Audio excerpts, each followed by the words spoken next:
Hello साथियों, good morning to all of you. एक बार फिर से जीएस मंच के ऑनलाइन प्लेटफॉर्म पे आप सभी का स्वागत है। आज एक क्लास का टॉपिक है भारत के संविधान का भाग। इस टॉपिक से जुड़े उन सभी तथ्यों पे बात करेंगे जो आपकी परीक्षा के लिहाज से बेहद ज़रूरी है। संविधान में क्रमांक के आधार पर भागों की संख्या 22 है, जबकि गणना की दृष्टि से देखेंगे तो भागों की संख्या 25 है। यदि प्रश्न पूछा जाता है एग्जाम में कि संविधान के कुल कितने भाग हैं, तो हम क्रमांक की दृष्टि से उनकी संख्या 22 बताएंगे।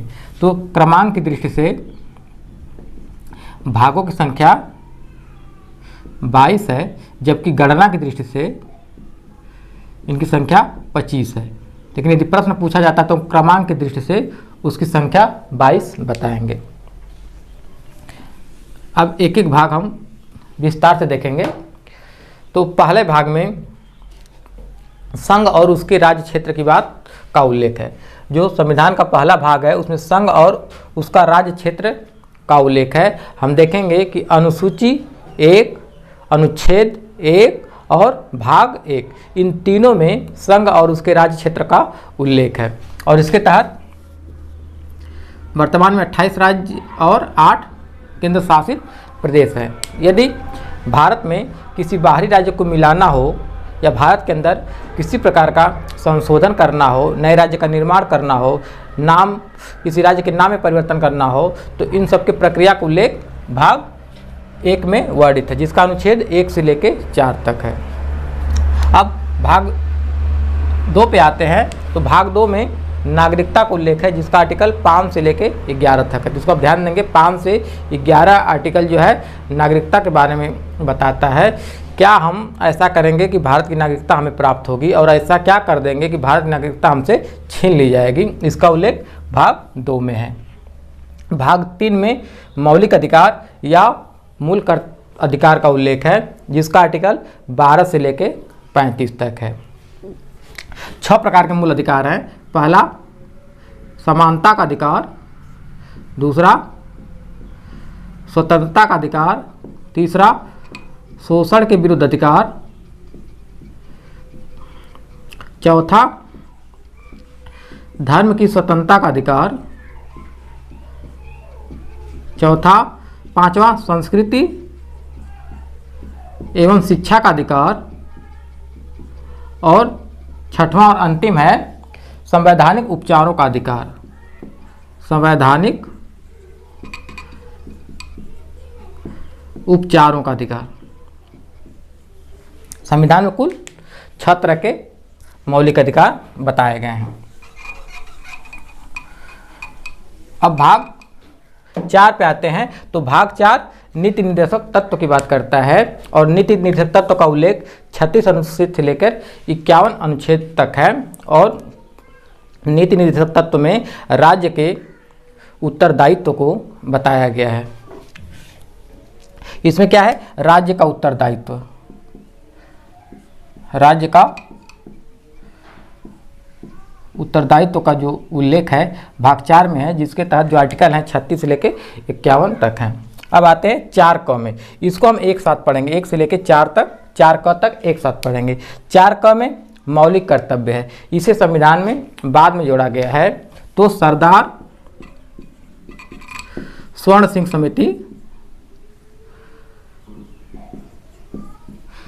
समिति की सिफारिश पर 42वां संविधान संशोधन 1976 में भाग 4 क को जोड़ा गया, जो मौलिक कर्तव्य की बात करता है। इसका आर्टिकल क्या है? 51 क। और इसके तहत कुल 10 मौलिक कर्तव्य जोड़े गए। और बाद में 86वां संविधान संशोधन 2002 में एक और मूल कर्तव्य जोड़ा गया 11वां नंबर का। इस प्रकार वर्तमान में कुल मौलिक कर्तव्यों की संख्या 11 है और मौलिक अधिकारों की संख्या 6 है। जबकि मूल संविधान में मौलिक अधिकारों की संख्या 7 थी, जिसे 1 निरस्त कर दिया गया है। अब आते हैं भाग 5 पे। तो भाग 5 जो है संघ की बात करता है। 5 जो भाग है वो संघ की बात करता है। इसके तहत जो आर्टिकल है 52 से लेके 151 तक है। तो संघ में राष्ट्रपति, उपराष्ट्रपति, प्रधानमंत्री, महान्यायवादी, संसद, नियंत्रक एवं महालेखा परीक्षक और उच्चतम न्यायालय का उल्लेख है। अब राज्य पे आते हैं तो राज्य भाग 6 में वर्णित है और राज्य के तहत उसी तरह राज्यपाल, मुख्यमंत्री, महाधिवक्ता, उच्च न्यायालय और विधानमंडल का उल्लेख है। तो 5, 6 और 8 को एक साथ पढ़ेंगे तो 5 में संघ हो गया और 6 में राज्य है। इसका आर्टिकल है 152 से लेकर 237 तक है। और जो भाग 7 है, भाग 7 को निरस्त कर दिया गया है। भाग 7 को 7वां संविधान संशोधन 1956 के तहत निरस्त या हटा दिया गया है। अब भाग 8 पे आते हैं तो 5, 6 और 8, 5 पे संघ की बात हो गई, 6 पे राज्य की बात हो गई और 8 पे आएंगे तो संघ राज्य क्षेत्र अर्थात केंद्र शासित प्रदेशों का उल्लेख इसमें किया गया है। और इसके तहत जो अनुच्छेद हैं 239 से लेके 242 हैं। अब आते हैं, अब 9 क और 9 ख एक साथ पढ़ेंगे। तो 9 में पंचायत का उल्लेख है, तो इसमें बाद में जो पंचायती राज है को स्थापित किया गया और यह 73वां संविधान संशोधन 1993 में पंचायती राज को भाग 9 में स्थापित किया गया। इसके तहत जो आर्टिकल हैं 243 से लेके 243 ओ तक है, जिसमें विषयों की संख्या 29 है। इसमें कुल विषय कितने हैं? 29 हैं। यहाँ से प्रश्न पूछा जाता है। अब 9 क पे आते हैं तो 9 क में नगर पालिका का उल्लेख है। यदि नगर पालिका की बात कर दी गई तो इसमें नगर पंचायत, नगर परिषद और नगर निगम तीनों आ जाते हैं।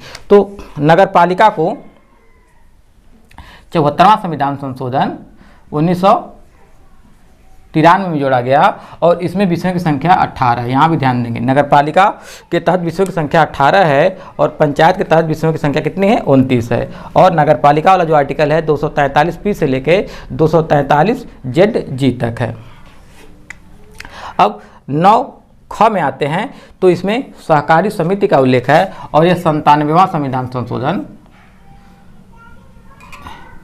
2011 में जोड़ा गया। यह सहकारी समिति 97वां संविधान संशोधन 2011 में जोड़ा गया और इसके तहत दो आर्टिकल है 243 जेड एच से लेके 243 जेड टी तक है, जिसमें कुल 13 अनुच्छेद है। भाग 10 में अनुसूचित एवं जनजाति क्षेत्र का उल्लेख है।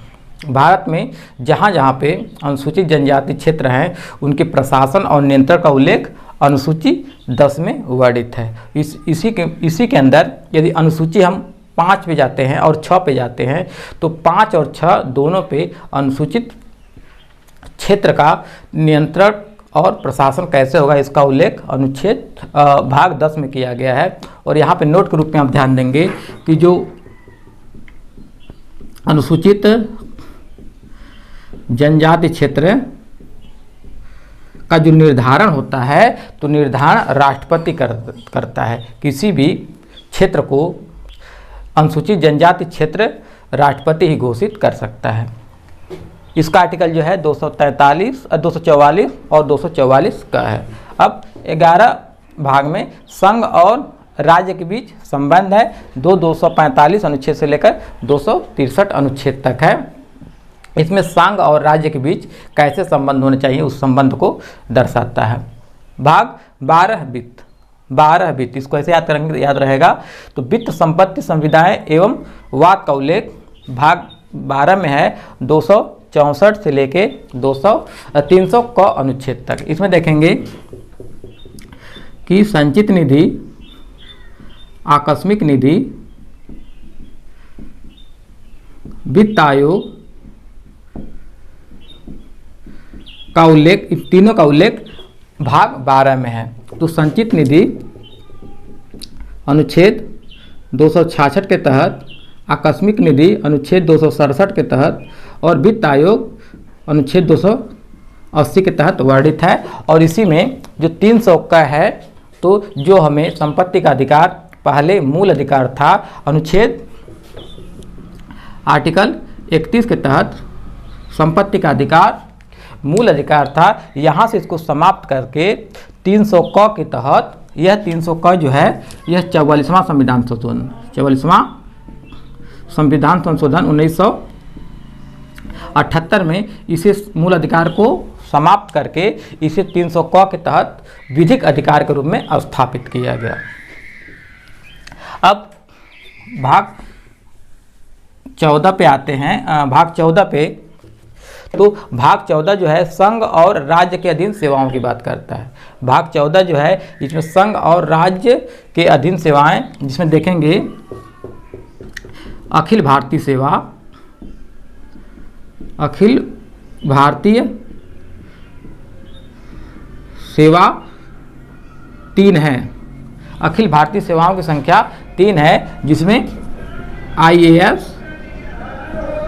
IPS और IFS, Indian administrative service, Indian police service और इंडियन फॉरेस्ट सर्विस।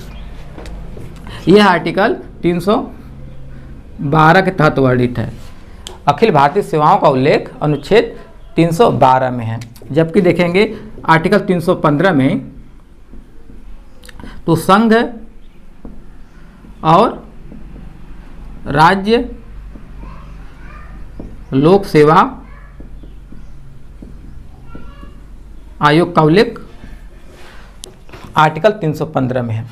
312 पे अखिल भारतीय सेवाओं का उल्लेख है और अखिल भारतीय सेवाओं की संख्या 3 है और 315 अनुच्छेद के तहत संघ और राज्य लोक सेवा आयोग का उल्लेख है, जिसका आर्टिकल है 308 से लेकर 323, 308 से लेकर 323 अनुच्छेद। अब 14 का अधिकरण की बात करता है। इसे भी 42वां संविधान संशोधन 1976 में जोड़ा गया। 14 क को 42वां संविधान संशोधन 1976 में जोड़ा गया और अधिकरण 323 क और 323 ख अनुच्छेद में वर्णित है।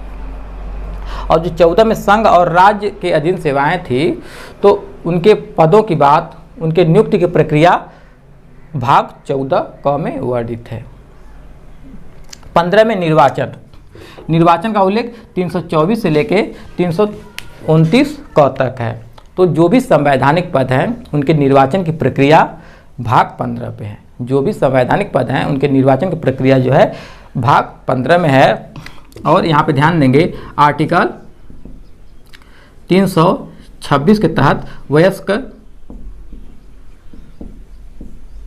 मताधिकार का उल्लेख है। वयस्क मताधिकार से तात्पर्य है कि जब आप 18 साल के हो जाएंगे तो आपको वोट देने का अधिकार प्राप्त है। यह आर्टिकल 326 बताता है। अब 16 पे आते हैं। भाग 16 पे तो कुछ वर्गों के संबंध में विशेष उपबंध, कुछ वर्गों के संबंध में विशेष उपबंध जो है भाग 16 के तहत है। जैसे SC हो गया, ST हो गया, तो लोकसभा और राज्यसभा में, लोकसभा और विधानसभा में जो आरक्षण है SC और ST का, तो यह भाग 16 के तहत है। और इसी में SC आयोग और ST आयोग का भी उल्लेख भाग 16 में है और इसका जो आर्टिकल है 330 से लेकर 342 तक है। अब 17 पे आते हैं तो भाग 17 में राजभाषा है और इसका जो आर्टिकल है 343 से लेकर 351 है। तो जो आर्टिकल 343 है यह संघ की राजभाषा का उल्लेख है। इसमें संघ की राजभाषा का उल्लेख है और 343 यह कहता है कि भारत का या भारत की भाषा हिंदी और लिपि जो होगी देवनागरी, और लिपि क्या होगी देवनागरी। भारत की भाषा होगी हिंदी और लिपि जो होगी देवनागरी। यह आर्टिकल 343 कहता है। और 345 आर्टिकल 345 क्या कहता है, राज्य की राजभाषा। 343 संघ की राजभाषा और 345 राज्य की राजभाषा का उल्लेख करता है। अब 18 में आपात उपबंध, भाग 18 में आपात उपबंध है और इसके तहत 3 प्रकार के आपात हैं। एक राष्ट्रीय आपात, दूसरा राष्ट्रपति शासन और तीसरा है वित्तीय आपात। तीसरा है वित्तीय आपात। तो जो राष्ट्रपति शासन है यह अनुच्छेद 352 के तहत है, राष्ट्रपति शासन अनुच्छेद 356 के तहत है और जो वित्तीय आपात है यह अनुच्छेद 360 के तहत है। और ये जो भाग है, सॉरी, ये हम पढ़ रहे हैं इसके बारे में, राष्ट्रीय आपात के बारे में। तो इसका जो कुल अनुच्छेद है यह 352 से लेके 360 के मध्य है। तो जो राष्ट्रपति आपात है यह 3 आधार पे लगाया जाता है। जो राष्ट्रीय आपात है 3 आधार पे लगाया जाता है। इसमें यदि भारत पे किसी देश का आक्रमण का संकट हो, या भारत किसी देश के साथ युद्ध में लगा हुआ हो, या भारत के अंदर सशस्त्र विद्रोह हो रहे हों, इन आधारों पे राष्ट्रीय आपात लगाया जाता है। और भारत में अब तक 3 बार राष्ट्रीय आपात लगाए जा चुके हैं, इसको ध्यान देंगे। और राष्ट्रपति शासन जो है, यदि राष्ट्रपति को लगता है कि किसी भी राज्य में संविधान के अनुरूप शासन नहीं चल रहा है या नहीं चल पा रहा है, तो ऐसे में राष्ट्रपति उस राज्य में राष्ट्रपति शासन लगाता है। उत्तर प्रदेश में अब तक सर्वाधिक 10 बार राष्ट्रपति शासन लगाया जा चुका है। उत्तर प्रदेश में अब तक सर्वाधिक 10 बार राष्ट्रपति शासन लगाया जा चुका है।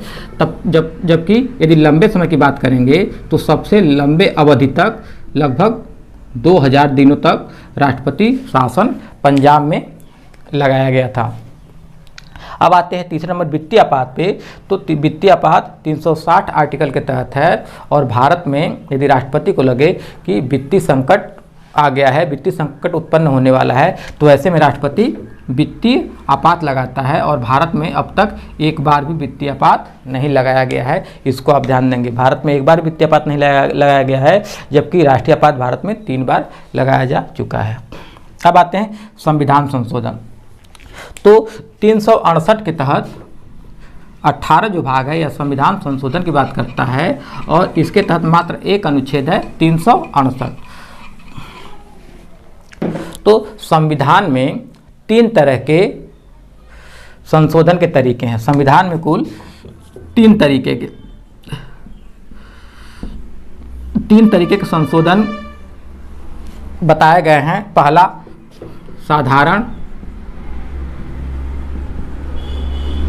साधारण बहुमत,